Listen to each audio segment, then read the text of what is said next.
Rink-wide Vancouver, pregame, postgame, every game presented by Bodog. Make a play at Canada's choice for free casino game sports odds and poker strategies. Wadden and J-Pat here with you with another edition of the pregame as the New Jersey Devils come to town, and they are red hot right now, winners of 3 straight. However, the Canucks have back-to-back wins themselves, and oh yeah, J-Pat, it's going to be the battle of the Hughes brothers tonight.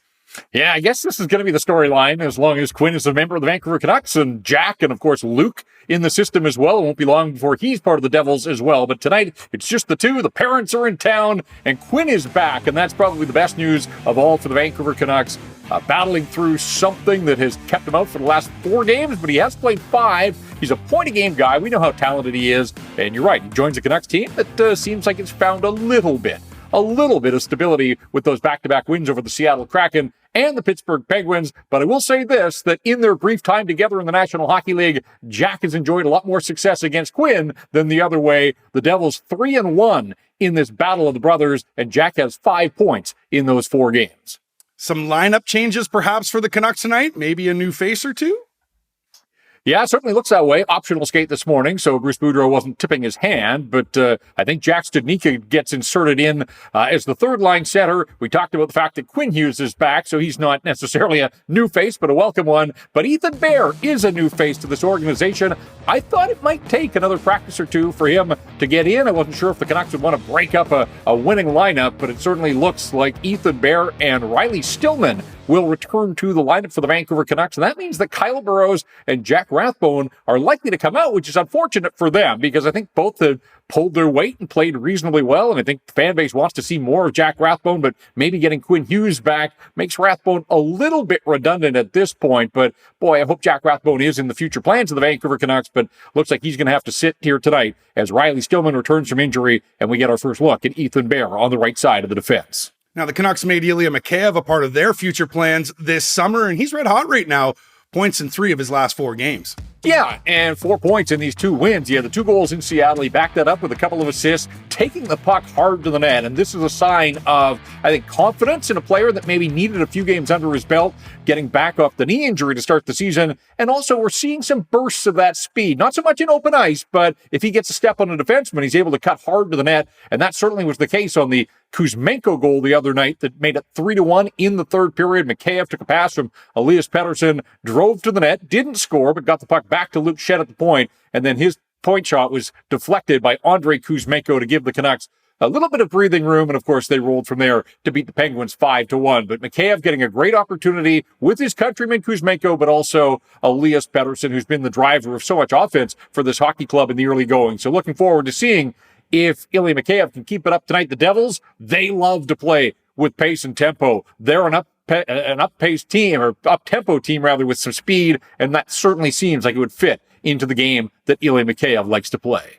And they are red hot right now. They've won 6 of their last 7 games, and interesting enough, they put a lot of shots on goal. They don't allow a lot of shots, and not only that, Jesper Bratt is on fire right now.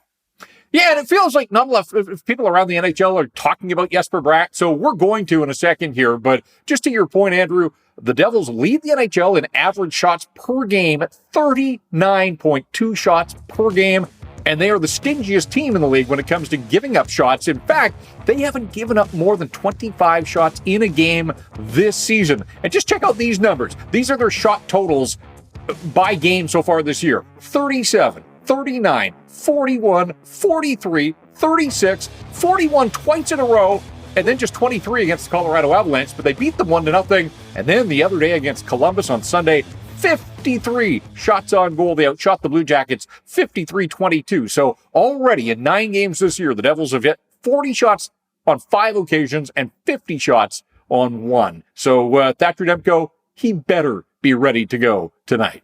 Speaking of shots on goal, that's where my best bet is going tonight. I have Jack Hughes and Elias Pettersson over 3.5 shots each. That's plus 400. Now, Petey's only recorded 4 or more shots twice this year in a game. However, Jack Hughes, 36 shots on goal in 9 games. I would say run to Bodog to place that bet. I like that one because I do think that there could be a lot of shots. And we talked about the Devils. And I mentioned Jesper Bratt. I mean, let's just take a second here to talk about this guy. A 6th-round pick back in 2016. Guess how many players from that draft class have recorded more points in their early career than Jesper Bratt? I'm going to say 0. No, Austin Matthews was. That was the Austin. Yeah, it was the Austin Matthews draft. So all the guys at the top, Laine and Dubois, 6 players in the NHL have recorded more points though. Out of that 2016 draft class, this guy was a 6th rounder. So an absolute home run for the New Jersey Devils. Jesper Bratt, a Swede, has points in all 9 games, so he carries a 9-game point streak, looking to push that to double digits here against the Vancouver Canucks tonight. 4 goals, 11 assists. He's the 2nd star in the National Hockey League this week behind Connor McDavid, so keeping pretty good company there. Yeah. And again, not a huge profile, but this guy just goes about his business and gets the job done for the Devils. And we talked about them being an up-tempo team. Obviously, it's Jesper Bratt, it's Jack Hughes, it's Nico Hischier, another number 1 overall pick. And they've got a mobile defense, Dougie Hamilton.